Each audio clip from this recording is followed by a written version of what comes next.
Hello hi everyone, welcome back to my channel পূজাদের চ্যানেলে তোমাদেরকে অনেক অনেক স্বাগত ও ভালোবাসা জানিয়ে আজকের ভিডিওটা আরম্ভ করছি।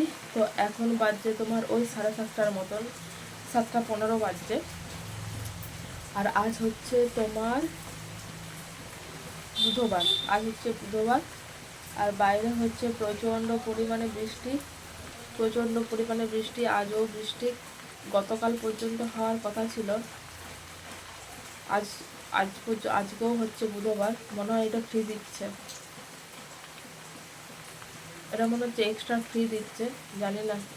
একদম ভালো লাগছে না, একদম মানে কি বলবো, একদম ভালো লাগছে না।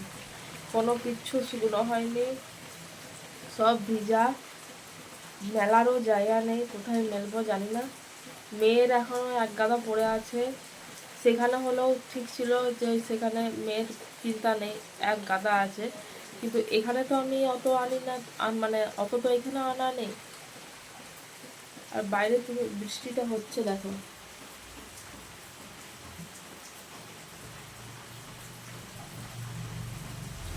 কি পরিমাণে বৃষ্টিটা হচ্ছে দেখতে পাচ্ছ, প্রচুর বৃষ্টি হচ্ছে।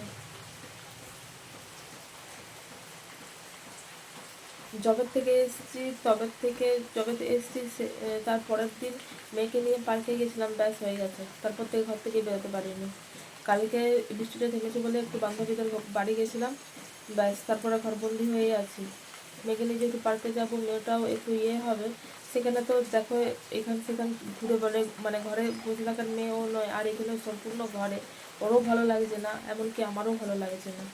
তো যাই হোক, এখন তোমার চা খেলাম, এই জাস্ট চা খেয়ে মেয়েকে এই যে বই নিয়ে বসিয়েছি পড়াবো বলে। ভাবলাম যে চলো তার আগে ভিডিওটা আরম্ভ করি। আর আজকের ভিডিওটা অবশ্যই দেখবে। আজকে তোমাদের সাথে একটা মানে দারুণ একটা বাচ্চাদের জন্য রেসিপি আমি শেয়ার করব। তো পরে পরে সেটা তোমাদের সাথে শেয়ার করবো। আগে আপাতত মেয়েকে পড়াই, ওটা দেরি আছে, কিন্তু ভিডিওটা অবশ্যই কন্টিনিউ দেখো। তো চলো আগে মেয়েকে বই পড়িয়ে নিই, তারপরে আসছে।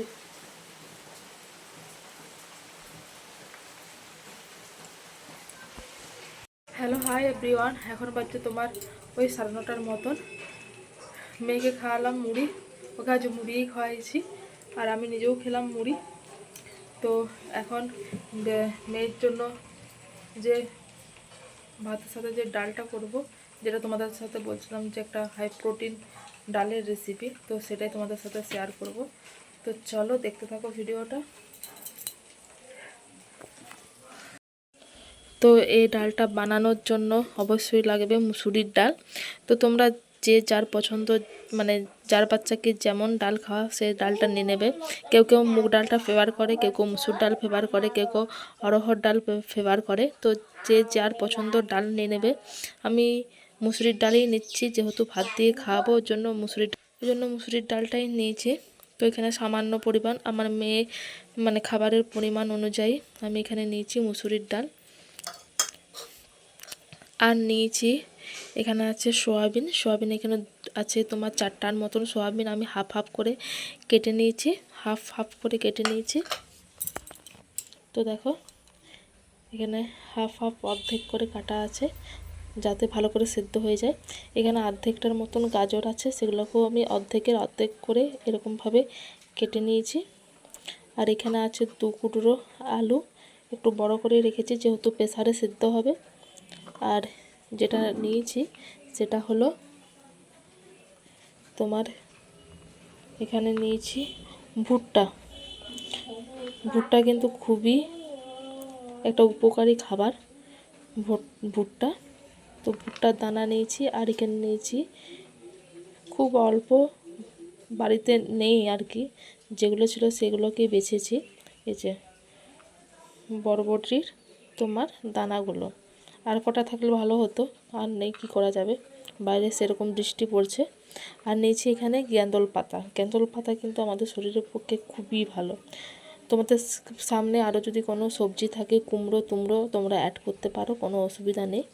তো এবারে যেটা করতে হবে, সবজি ডাল ভালো করে ধুতে হবে, যেহেতু বর্ষাকাল বাচ্চার খাবার, খুব সাবধানে করতে হবে, বারবার এগুলোটাকে ধুয়ে পরিষ্কার করতে হবে।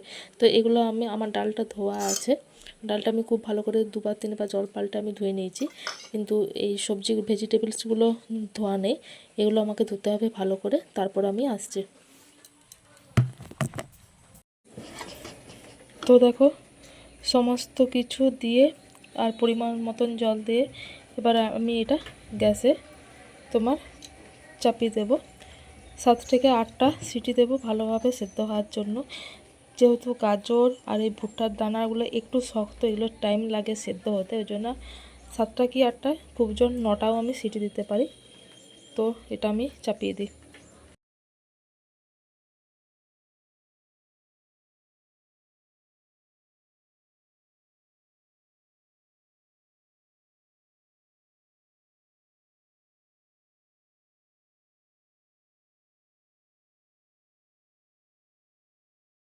Hello, hi everyone.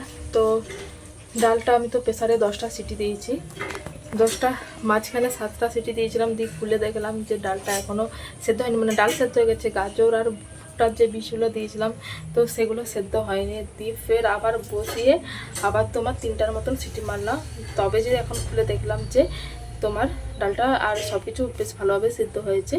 তো বাচ্চাদের খাবার কি, আমরা তো আর তেল মশলা বেশি দিতে পারি না, আর দেওয়াটা উচিত নয়। তো ওই জন্য তোমার ওরা খেতেও একটা খুব চায় না, তো ওই জন্য ডালটাকে একটু টেস্ট বাড়ানোর জন্য তো ফোড়নে একটা মানে একটু সেন্ট আসার জন্য দেব 2টো কারি পাতা। তো কারি পাতার গাছ আমাদের এখানেই আছে, বাড়িতেই হয়েছে, ছোট্ট একটা হয়েছে। তো চলো তোমাদেরকে দেখাবো, আর 2টো তুলেই নিয়ে আসবো। তো কারি পাতাটা দিলে সেন্টটা একটু ভালো ছাড়বে আর বাচ্চারা খেতেও পারবে। আর কারি পাতাটা অতটাও মানে ভালো বই খারাপ নয়। তো চলো 2টো কারি পাতা তুলে নিয়ে আসি। তো আমার বাপের বাড়িতে সব রকমই গাছেই আছে, মানে সব রকম অ্যাভেলেবেল, কুলেখাড়া গাছ, ব্রাহ্মী শাক, থানকুনি পাতা, সব কিছু তোমাদেরকে একদিন দেখাবো আর কি ঘুরে। আগে এই বৃষ্টিটা থামুক, তারপরে আমি তোমাদেরকে ঘুরে দেখাবো। তো সত্যিকারের এখানে কোনো কিছুরই অসুবিধা নেই, অন্তত এগুলোর পক্ষে। আর এই যে দেখো তোমার হচ্ছে কারি পাতার গাছটা এইটুকু হয়েছে আর কি, তো এটাই যথেষ্ট। মানে টুকিটাকি কারি পাতা তো আর সব দিন সব মিয়াতে লাগে না, তো মেয়ের একটু ডালটা টেস্ট বানানোর জন্যই এটা নিয়ে গেলাম আর কি। তো চলো, তো দেখো এই ডালটা, এই রেসিপিটা বানানোর জন্য দেখো প্রথমে তো সব সবজিগুলো সেদ্ধ করে নিয়েছি, আর কোনো ঝামেলা নেই, কোনো চাপ নেই, বাচ্চাদের খাবার অত চাপের কিছুই নেই। এখানে সামান্য জাস্ট সর্ষের তেল নিয়েছি 2 চামচের মতন, আর তোমার নিয়েছি হচ্ছে গোটা জিরে, আর তারপরে দিয়ে দিলাম গাছের তোলা কারি পাতা। তো ডালটা খেতে যা সুন্দর হয়েছিল না, আমি নিজেও খেয়েছি, কারণ মেয়ে তো খায় এইটুকু, কিন্তু করা হয়েছে অনেকটাই, কিন্তু খেতে জাস্ট অসাধারণ দারুণ সেন্ট হয়েছিল। তারপর আর কিছুই না, ওটা একটু ভাজা ভাজা হয়ে গেলে, কারি পাতাগুলো একটু ভাজা ভাজা হয়ে গেলে সেদ্ধ করা ডালগুলো দিয়ে দিতে হবে। তারপরে সামান্য তোমার লবণ, স্বাদ মতো লবণ, আর তোমার হলুদ গুঁড়ো। বাচ্চা যেহেতু খাবে, কোনো লঙ্কা গুঁড়ো কি কাঁচা লঙ্কার কোনো ব্যবহার করিনি, যেহেতু মেয়ের করেছি, ওই জন্য প্লেন শুধু হলুদ গুঁড়ো। তোমরা চাইলে একটু জিরে গুঁড়ো দিতে পারো। তো ব্যাস হয়ে গেল মেয়ের ডাল। আর এই ডালটা স্বাস্থ্যের পক্ষে খুব ভালো, ওজন বাড়াতে সাহায্য করে, কারণ এখানে যে সমস্ত সবজিগুলো দিয়েছে সবগুলোই পুষ্টি।